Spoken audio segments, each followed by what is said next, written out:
Welcome to our Sunday celebration on our channel. Today we commemorate the extraordinary actors who passed away on this day, June 6, 2025.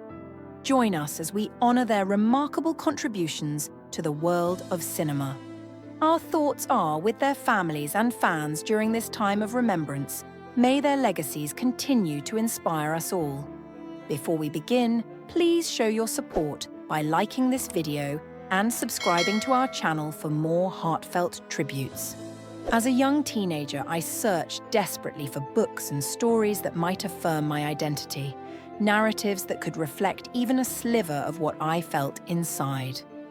I was unhappily piecing together fragments, hoping to see myself in the margins. The words of Edmund White resonated like a lifeline. His writing didn't just speak to one person's journey. It captured the yearning of an entire generation that longed to be recognized, understood, and embraced. Through decades of fearless, unflinching storytelling, White offered that visibility with extraordinary honesty, clarity, and without apology. Edmund White passed away at the age of 85 from complications related to gastroenteritis, leaving behind a literary legacy that profoundly reshaped how we talk about identity, sexuality, and love. With over 30 published works to his name, he carved out space for stories that had long been marginalized or erased. His seminal novel, A Boy's Own Story, became a landmark text for LGBTQ+ readers around the world, a work of lyrical beauty and raw emotional truth that dared to portray queer adolescence at a time when such narratives were virtually absent from mainstream fiction. But White didn't stop at fiction.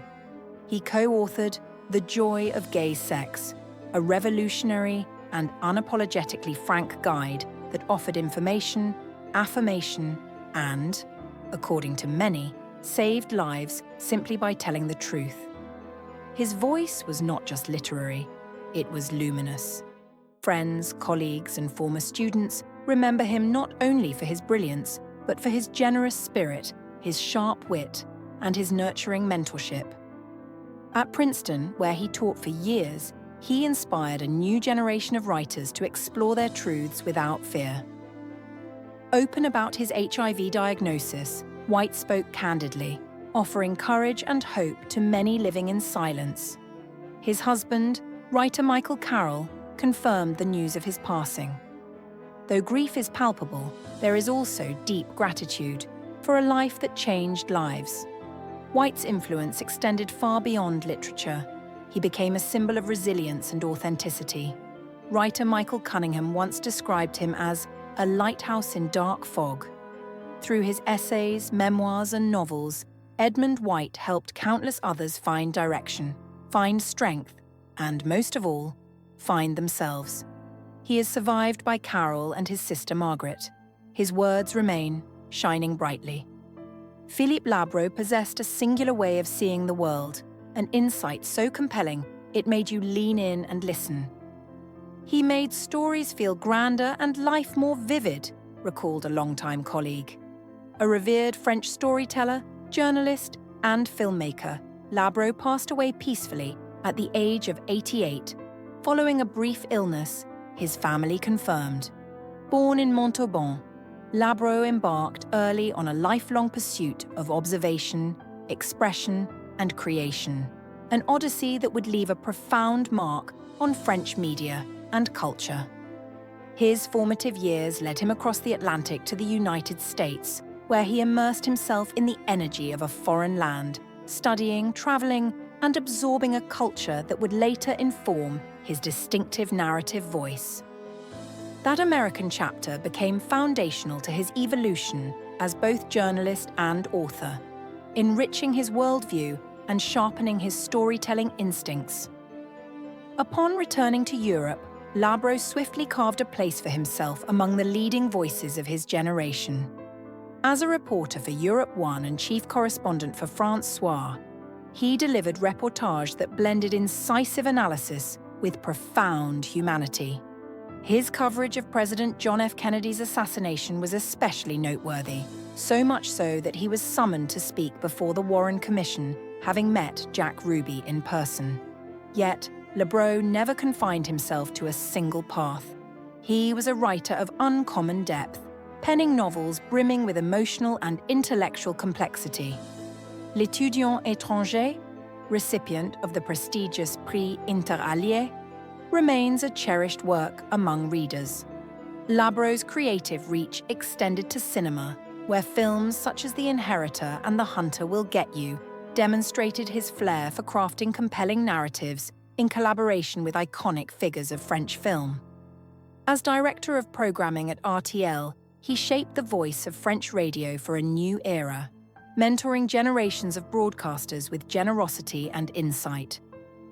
A commander of the Légion d'honneur, Labro was celebrated not only for his achievements, but for his unwavering integrity. As one former mentee said, Philippe never told you what to think. He helped you discover your own voice. He is survived by his beloved wife Françoise and their 3 children. His legacy endures through his books, his films, and the countless lives he touched. I have only sung love songs, and I know what I have given people. These poignant words from Nicole Croisille encapsulate a life devoted to music, emotion, and human connection. The renowned French singer and actress passed away in Paris at the age of 88, following a prolonged illness. Her passing marks the end of an era and leaves a profound void in French cultural life, one that few, if any, can truly fill. Spanning a career of more than 6 decades, Nicole Croisille became a cherished figure in French popular culture. Her voice, rich with passion and vulnerability, first captivated the public with the iconic soundtrack of the 1966 film Un homme et une femme, A Man and a Woman, a cinematic classic whose music still resonates with audiences worldwide. Songs such as Aujourd'hui, C'est Toi, and her deeply emotional duets with Pierre Barou evoke timeless themes of love, yearning, and light, emotions that transcended borders and generations. However, this was only the beginning of her artistic legacy. Throughout the 1970s, Croisille's voice graced French airwaves with enduring ballads like Une femme avec toi and Parle-moi de lui, which continue to stir the hearts of listeners.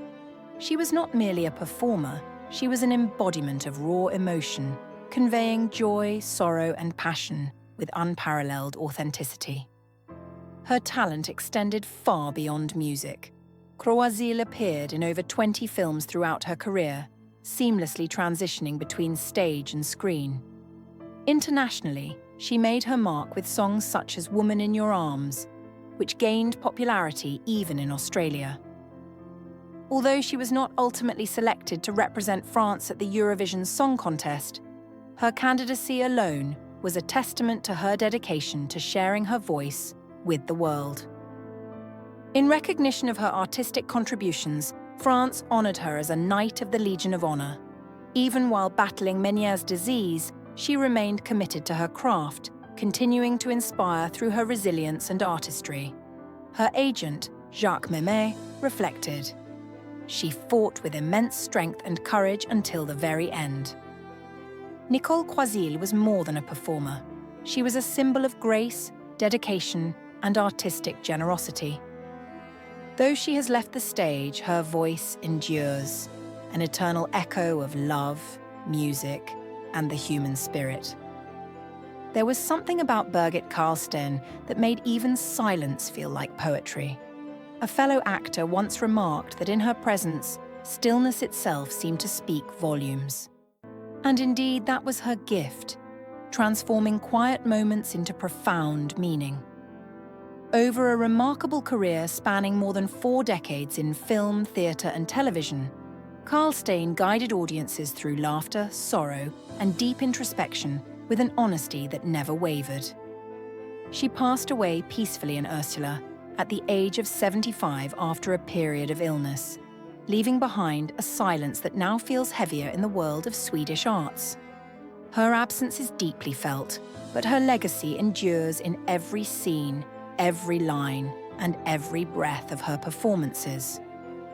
Carlstén first captivated international audiences with her haunting voice work in Andrei Tarkovsky's The Sacrifice, a performance that showcased her rare ability to stir emotion without ever appearing on screen. It was a role that confirmed her as a storyteller of extraordinary depth, able to move people profoundly through presence alone. But this was only one dimension of her talent. On screen, she shone in critically acclaimed films like Fett G, Borkman's Point, and the searing drama Burn All My Letters. Her roles in beloved Swedish television series such as Sultan and Sparvuga made her a familiar, comforting figure in homes across the nation. Her portrayals were marked by a quiet strength and authenticity that resonated deeply with viewers. Off-screen, Carlstén wore many hats: director, singer, mentor. Her musical interpretations in works like Yola Polastri revealed an emotional range that was both intimate and expansive. Behind the scenes of The Sacrifice, she demonstrated a quiet yet commanding artistic vision, earning respect as a creative force beyond performance. Born in Huskvarna, Carlstén never lost her connection to her roots. She remained deeply engaged with her local community and maintained strong bonds with artistic collaborators throughout her life. Colleagues remember her for her calm intensity, her deep reverence for every role, and a generosity of spirit that lifted those around her. Birgit never tried to steal the spotlight, one colleague shared, but somehow it always found her. As Sweden bids farewell to one of its most cherished voices, it also offers thanks for a lifetime of dedication, for stories that linger, and for the quiet brilliance that made her unforgettable. It was as if he could speak straight to the soul of every character he played. Pietro Ghislandi didn't need to shout or show off to win hearts. He did it quietly, with a mix of heart, creativity, and a deep sense of humanity that lingered with audiences long after the final curtain call. He passed away in Bergamo after a long illness at the age of 68, leaving behind a vibrant legacy that stretched across comedy, cinema, theatre, and voice acting. Pietro first captured the public's imagination back in the late 1980s when he and his puppet, Sergio, made it to the finals of Fantastico 7. Their act was instantly charming, funny, fresh, and full of spontaneous wit. Sergio wasn't just a puppet. He felt like a real personality, thanks to Pietro's incredible ability to bring him to life. Together, they made people laugh in a way that felt effortless and genuine. As his career evolved, Pietro stepped into more challenging roles, like Del Grio in Soldat, 365 Alalia. These weren't just performances. They were bold, heartfelt portrayals that earned him critical acclaim and proved he wasn't afraid to take risks or dive deep into complex characters.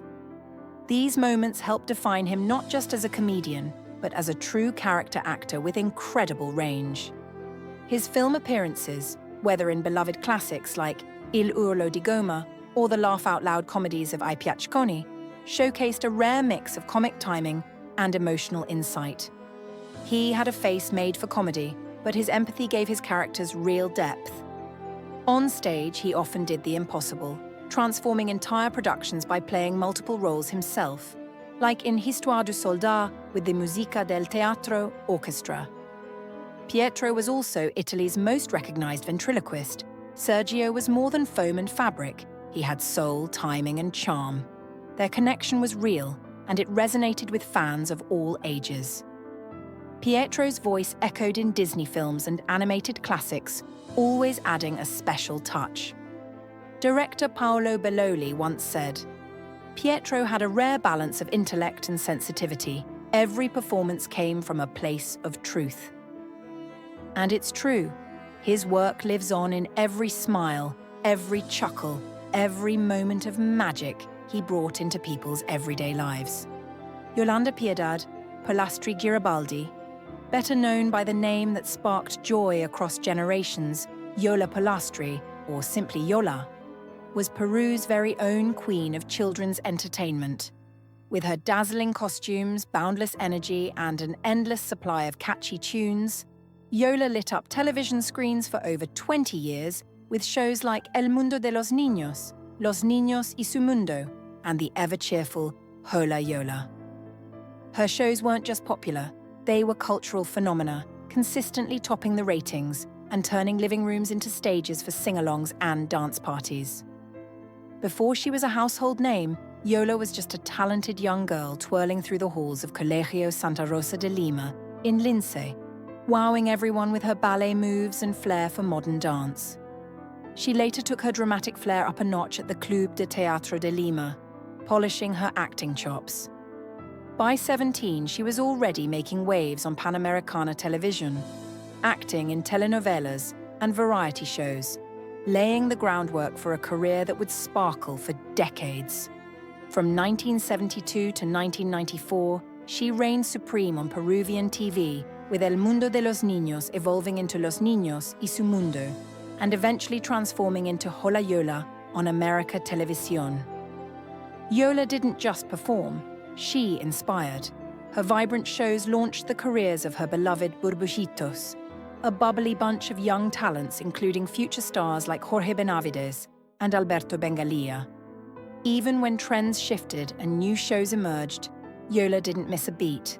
She kept the magic alive with performances at private events and youth talent workshops.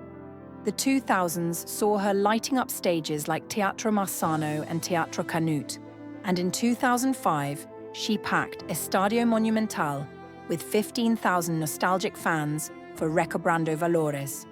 She even marked 40 years of entertaining with a grand bash in 2012 at the Concha Acústica del Campo de Marte.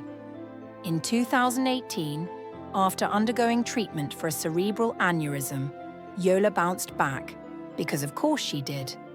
Her love for entertaining never wavered.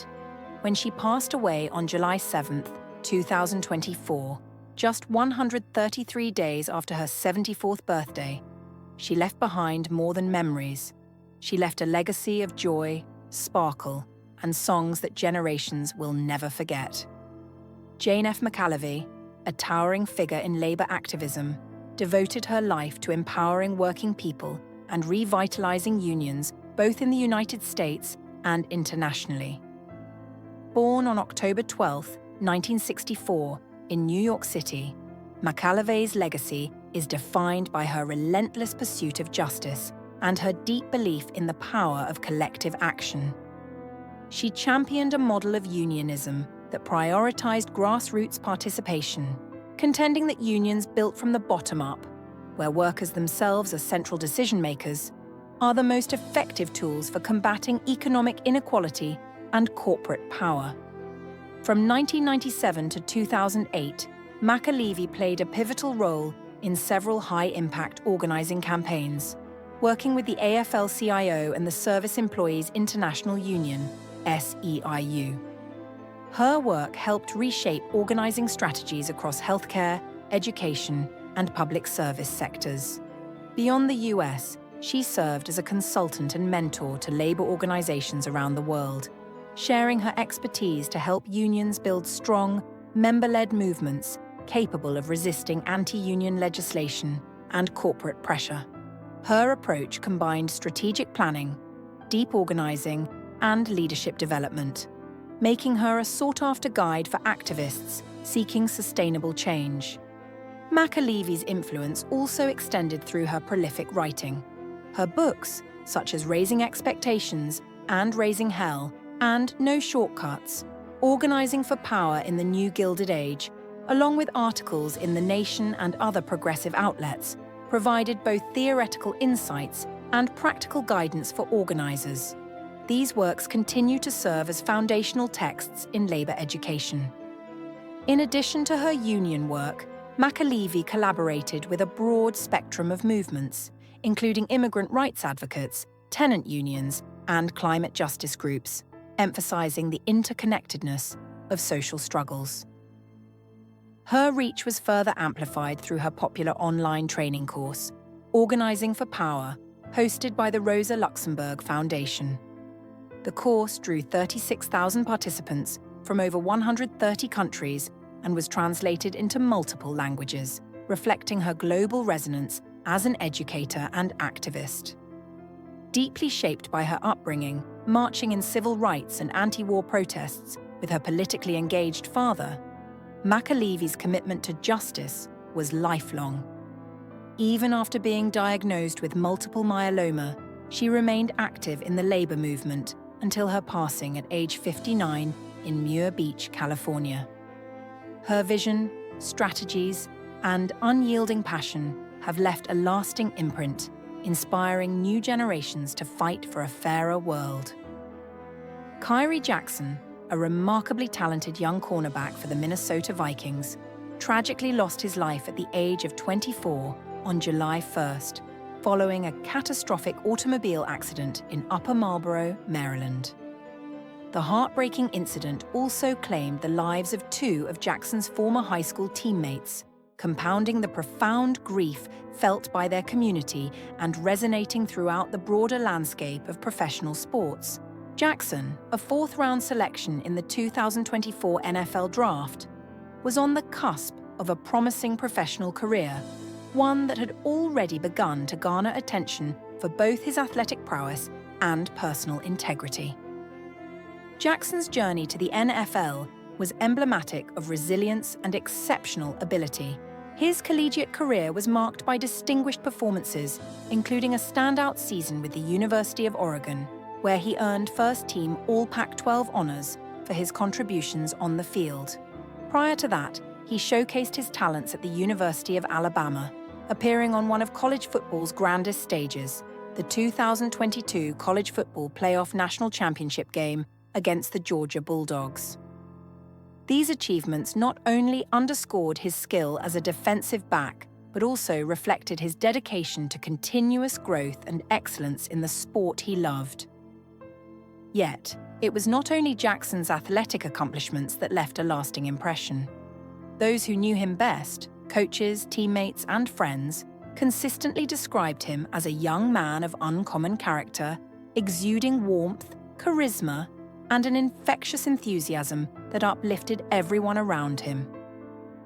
His unwavering commitment to his family, his team, and his community served as a testament to the values he held dear.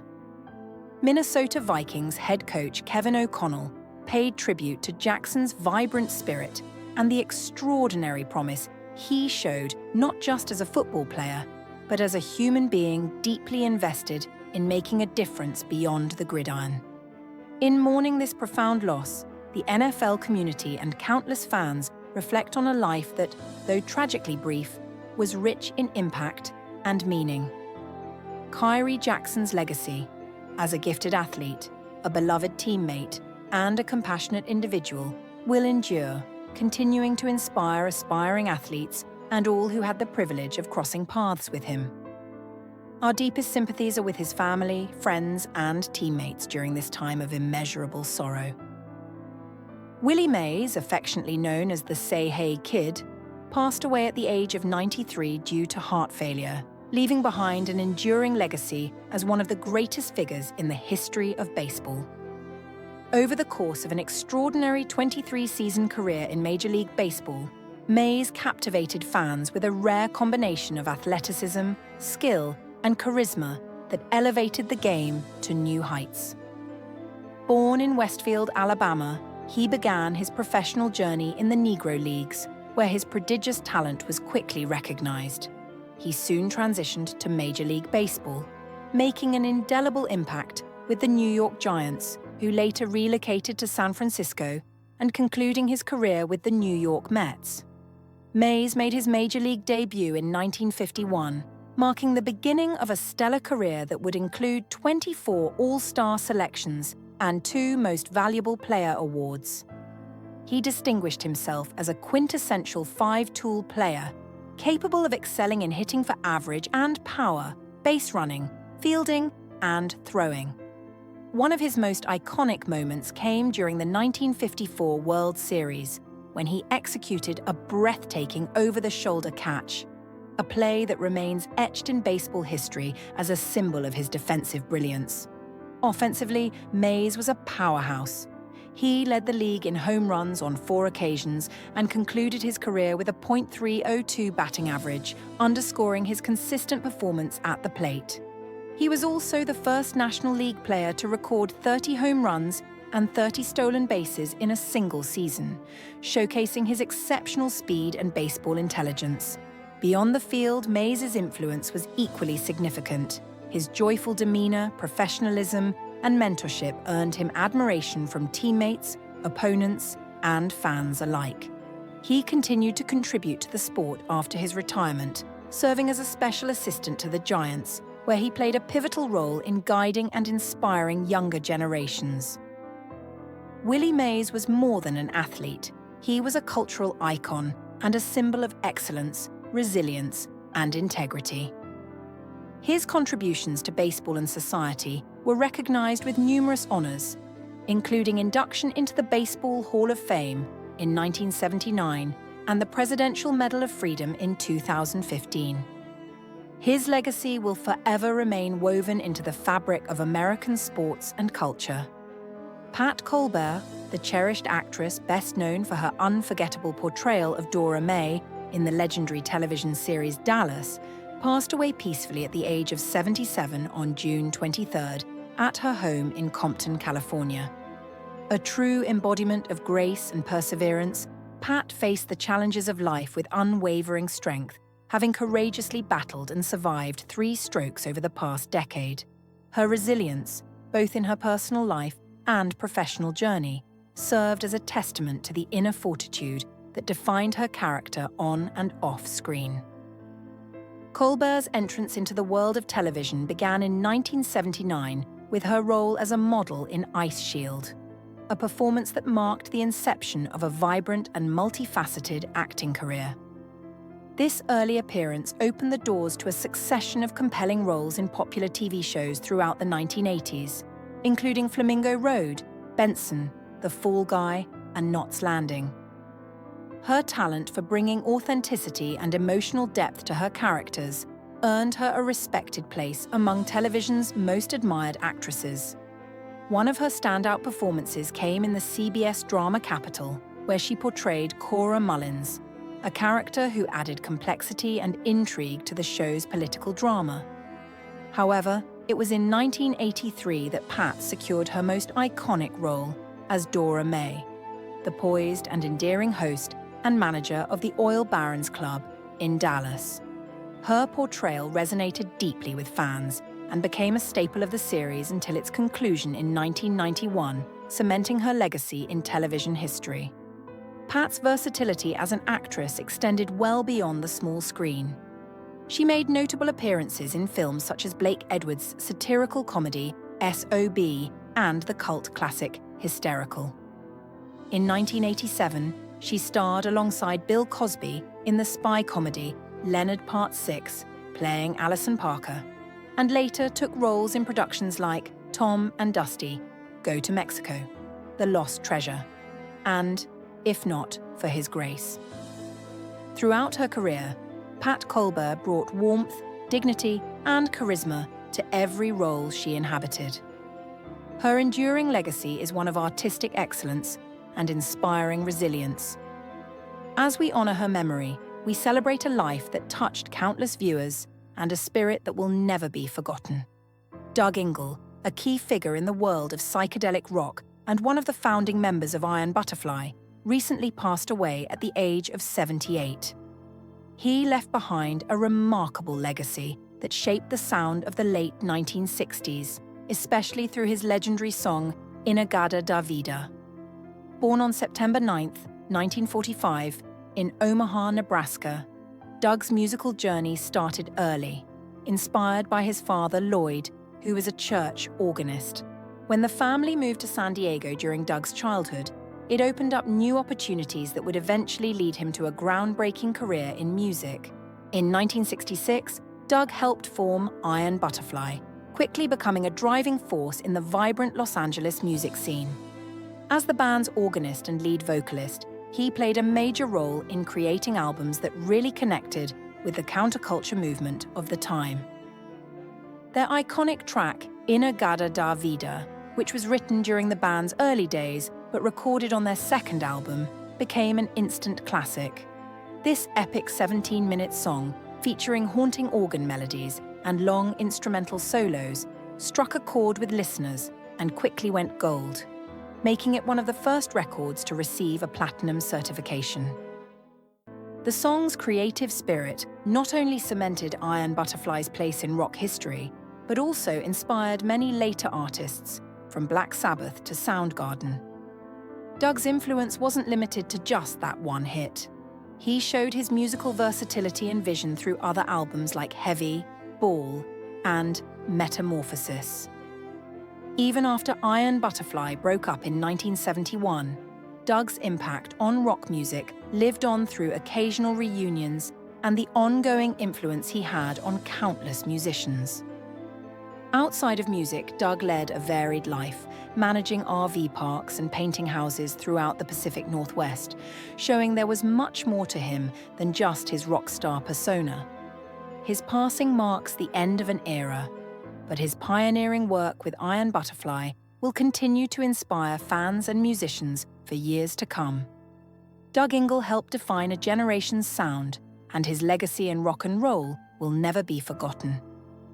Joan Benedict Steiger, a beloved star of both stage and screen, took her final bow at the ripe age of 96 at Cedars-Sinai Medical Center in Los Angeles after complications from a stroke. But what a dazzling performance she gave throughout her life. Joan's charm and grace weren't just part of her acting, they were her signature style, leaving audiences and fellow actors utterly enchanted for decades. Born in the bustling borough of Brooklyn, New York, Joan's love affair with the theatre began when she was just 7 years old, stepping onto the stage at the Brooklyn Academy of Music. That early spark set her on a dazzling journey through the world of acting that lasted many thrilling years. She sharpened her craft with legendary coaches like Robert Lewis and Stella Adler at the Actors Studio in New York, soaking up wisdom and technique like a pro. Joan's range was as impressive as it was delightful. Whether starring in modern crowd pleasers like Promises, Promises, or diving into timeless classics like The Beauty Queen of Lee Nane, she was always captivating. On the small screen, she made memorable appearances, including a standout role as Edith Fairchild on General Hospital and a fun spot on the original Candid camera. She even lit up the Steve Allen Show and charmed viewers as the face of Hazel Bishop Cosmetics. Her life off stage was just as vibrant, marked by her marriages to John Myers and the legendary Oscar-winning actor Rod Steiger, which kept her closely knit with the acting world's finest. Joan wasn't just about hitting her marks, she was about living fully and inspiring others. Her one-woman show, The Loves of My Life, was a heartfelt reflection of her colourful adventures and romances. Beyond the spotlight, Joan generously mentored many and formed lifelong friendships within the industry. As we remember her today, we celebrate not only a brilliant actress, but a woman whose passion for life and art continues to shine bright. Survived by her loving family, friends, and legions of fans, Joan Benedict Steiger's vibrant spirit and incredible talent will keep inspiring future generations of performers for years to come. Sam Elliott is an American actor celebrated for his deep, resonant voice, rugged persona, and iconic roles in films like Tombstone, The Big Lebowski, and A Star is Born. With a career that spans over 5 decades, Elliott has become synonymous with westerns and characters that embody strength and resilience. Recently, there has been concern among fans due to news about his health. In 2024, Sam Elliott revealed that he has been coping with chronic respiratory issues, a condition that has developed due to years of exposure to harsh environments on film sets and his long-standing battle with asthma. Chronic respiratory conditions can significantly affect one's breathing and energy levels, making it challenging to maintain an active lifestyle. Chronic respiratory issues require careful management, including medication, breathing exercises, and lifestyle adjustments to minimize symptoms and improve quality of life. Despite these challenges, Elliott continues to work with healthcare professionals to manage his condition, ensuring that it does not hinder his ability to perform and stay active. Sam Elliott has been married to actress Catherine Ross since 1984, and the couple has one daughter, Cleo Rose. Ross and Cleo have been pillars of support for Elliott as he navigates his health challenges. Their strong family bond has been instrumental in helping him maintain a positive outlook. Elliott's health struggles have brought attention to the importance of managing respiratory health, especially for individuals who work in environments with potential respiratory hazards. His journey underscores the need for awareness and early intervention in managing chronic respiratory conditions. In addition to his acting career, Sam Elliott is known for his philanthropic efforts, particularly in supporting veterans' organizations and environmental causes. His commitment to these causes, along with his legendary status in Hollywood, reflects his enduring influence and strength. In recent interviews, Sam Elliott has expressed gratitude for the continued support from his family, friends, and fans. Despite the challenges posed by chronic respiratory issues, he remains a formidable presence in the entertainment industry, continuing to inspire with his stoic demeanor and dedication. In summary, Sam Elliott's battle with chronic respiratory issues highlights his resilience and commitment to managing his health while continuing his impactful career. His contributions to film, philanthropy, and the Western genre reflect his lasting legacy and unwavering strength.